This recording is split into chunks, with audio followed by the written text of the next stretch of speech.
হে নেত্রী, আপনি তো শান্তিতে ঘুমালেন, কিন্তু আমাদের চোখে দিয়ে গেলেন এক আজীবনের রক্তকরণ। যে জনতা আপনার হাসির জন্য কাঁদত, সেই জনতা আজ আপনার কান্নার প্রতিশোধ নিতে রাস্তায় নামবে। তিনি চলে যাননি, বরং আমাদের চোখের প্রতিটি ফোঁটা চোখের জলকে বারুদে পরিণত করে গিয়েছে। যে অন্যায় তাকে খাঁচায় বন্দি করে রেখেছিল, সেই অন্যায়ের বিনাশ না হওয়া পর্যন্ত এই শোক সমাপ্ত হবে না। কারাগারের অন্ধকার প্রকোষ্ঠে তার যেই অমূল্য দিনগুলো কেড়ে নেওয়া হয়েছে, ইতিহাস তার প্রতিটি সেকেন্ডের হিসাব নেবে। এই নীরবতা আসলে ঝড়ের আগের নীরবতা, যে ঝড় সব অন্যায়কারীদের ধুলোয় মিশিয়ে দিবে। আমরা আজ তাকে শেষ বিদায় দিচ্ছি না, বরং তার উপরে হওয়া প্রতিটি আঘাতের সাক্ষী দিচ্ছি। তার চলে যাওয়াটা কেবল মৃত্যু নয়, এটি একটি জ্বলন্ত ইস্তেহার, যা আজীবন আমাদের প্রতিশোধের আগুনকে বাঁচিয়ে রাখবে। শিকল তাকে নত করতে পারেনি, তাই মৃত্যু আজ তাকে মুক্তি দিয়ে গেল। কিন্তু যেই হাতগুলো তার উপরে জুলুমের চাবুক চালিয়েছিল, সেই হাতগুলো কাল মহাকালের কাঠগড়ায় কাঁপবে। নেত্রীর কফিনের উপর রাখা প্রতিটি ফুল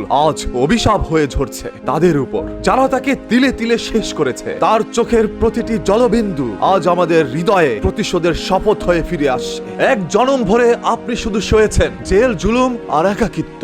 আপনার এই নীরব প্রস্থান আসলে আমাদের জন্য এক বিশাল ঋণের বোঝা। সেই ঋণ আমরা শোধ করব তাদের পতন নিশ্চিত করে, যারা আপনার হাসিকে ভয় পেত। যে খাঁচায় তাকে বন্দি রাখা হয়েছিল, সেই খাঁচা আজ শূন্য, কিন্তু সেই শিকলগুলোর প্রতিটি শব্দ আজও বিচার চাইছে। এই মাটি সাক্ষী, এই আকাশ সাক্ষী, একজন নিরপরাধীর দীর্ঘশ্বাস বৃথা যেতে পারে না। আজ আকাশ কাঁপছে আপনার বিদায়, আর জমিন কাঁপছে আপনার উপর হওয়া অন্যায়ের ভারে। প্রতিটি অশ্রুবিন্দু আজ এক একটি অগ্নিস্ফুলিঙ্গ, যা পুড়িয়ে ছারখার করে দিবে জুলুমের তকত। তাকে চাইলেই মেরে ফেলা যায়, তবে তার উপরে হওয়া অন্যায়ের স্মৃতিকে মুছবে কে? ঘাতক হয়তো জিতেছে ভেবে হাসছে, কিন্তু তারা জানে না মৃত নেত্রীর চেয়েও শক্তিশালী হয় তার রক্তমাখা ইতিহাস। তার চলে যাওয়া মানে একটি অন্যায়ের সমাপ্তি নয়, বরং প্রতিশোধের মহাকাব্যের শুরু। যে হাতগুলো তাকে বিনা বিচারে বন্দি রেখেছিল, সেই হাতগুলো একদিন জনরোষের ঝড়ে খড়কুটের মতো উড়ে যাবে। আমরা ক্ষমা করতে শিখিনি যখন ক্ষমা চাওয়া হয় না, আমরা ভুলতে শিখিনি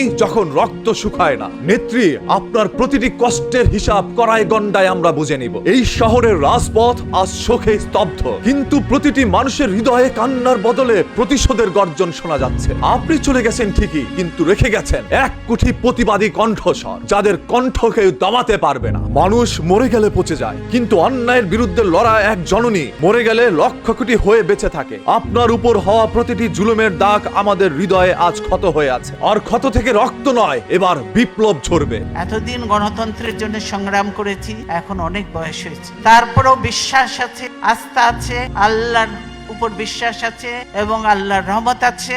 গণতন্ত্র শেষ লড়াই পর্যন্ত আমি চালিয়ে যাব এবং দেশে গণতন্ত্র প্রতিষ্ঠা করে, গণতন্ত্র পুনঃপ্রতিষ্ঠা করে ইনশাআল্লাহ তারপরে দেখা যাবে আল্লাহ যা কপালে লিখছে তাই হবে।